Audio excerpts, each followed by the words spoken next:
ಇಲ್ಲಿರುವಂತಹ ಎಲ್ಲ ವಿದ್ಯಾರ್ಥಿಗಳಿಗೆ ಹಾಗೂ ಬಂದಿರುವಂತಹ ಪೋಷಕರು, ಉಪಾಧ್ಯಾಯರು ಎಲ್ಲರಿಗೂ ಕೂಡ ಈ ಡಿ ಎ ಗೌಡರ 71ನೆಯ ಹುಟ್ಟುಹಬ್ಬದ ಹಾರ್ದಿಕ ಶುಭಾಶಯಗಳನ್ನು ಸಲ್ಲಿಸುತ್ತಾ, ಅವ್ರ ಬಗ್ಗೆ ಹೇಳಬೇಕು ಅಂತಂದರೆ 2 ಮಾತುಗಳಲ್ಲಿ ಸಾಕಾಗೋದಿಲ್ಲ. ನಮ್ಮ ಶಾಸ್ತ್ರದಲ್ಲಿ ಹೇಳುವಂಥದ್ದೇನು ಅಂತಂದರೆ, ಪರೋಪಕಾರಾಯ ವಹಂತಿ ನದ್ಯ. ನದಿಗಳೆಲ್ಲ ಹರಿತಾ ಇದೆ ಯಾವುದಕ್ಕೋಸ್ಕರ ಅಂತಂದರೆ ವೃಕ್ಷಗಳಿಗೋಸ್ಕರ, ಹಾಗೆ ಮನುಷ್ಯ ಪ್ರಾಣಿಕೋಟಿಗೋಸ್ಕರ. ಪರೋಪಕಾರಾಯ ಫಲಂತಿ ವೃಕ್ಷ, ಹಾಗೆ ಹಣ್ಣುಗಳನ್ನು ಕೊಡ್ತಾ ಇದೆ, ಗಾಳಿ ಕೊಡ್ತಾ ಇದೆ ಮರಗಳು. ಯಾವುದಕ್ಕೋಸ್ಕರ ಅಂತಂದರೆ ಈ ಸಮಸ್ತ ಪ್ರಾಣಿಕೋಟಿಗೋಸ್ಕರ.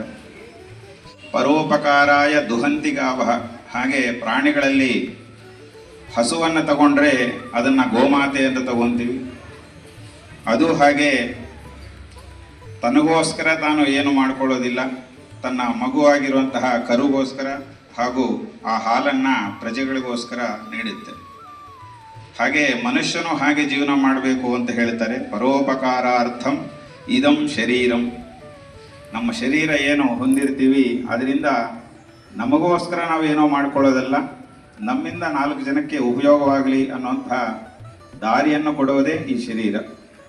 ಅಂಥ ಶರೀರವನ್ನು ಕೊಟ್ಟಂತಹ ತಂದೆ ತಾಯಿಗಳ ಮೂಲಕವಾಗಿ ಗೌಡ್ರು ಎಷ್ಟೋ ಅವರಿಗೆ ಸೇವೆಯನ್ನು ಸಲ್ಲಿಸ್ತಾ ಆ ಶರೀರದ ಮಾರ್ಗವಾಗಿ ಎಷ್ಟೋ ಜನಕ್ಕೆ ಸಹಕಾರವಾಗಬೇಕು.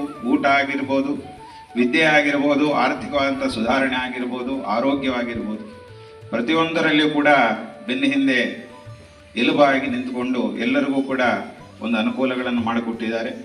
ಅದೇ ರೀತಿ ಅವರ ಹುಟ್ಟುಹಬ್ಬಗಳು ಇನ್ನಷ್ಟು ನಾವು ಮಾಡಿ ಅವರನ್ನು ಚಿರಂಜೀವಿ ಆಗಲಿ, ಅದೇ ರೀತಿ ಅವರ ಹೆಸರನ್ನು ಇನ್ನಷ್ಟು ಕೀರ್ತಿವಂತನಾಗಿ ನಡೆಯೋದಕ್ಕೆ ಅವರ ಮಕ್ಕಳಿಗೂ ಕೂಡ ಭಗವಂತ ಆ ಅನುಗ್ರಹವನ್ನು ಮಾಡಲಿ ಅಂತ ಹೇಳ್ತಾ ಈ 2 ಮಾತುಗಳನ್ನು ಮುಗಿಸ್ತಾ ಇದ್ದೀನಿ.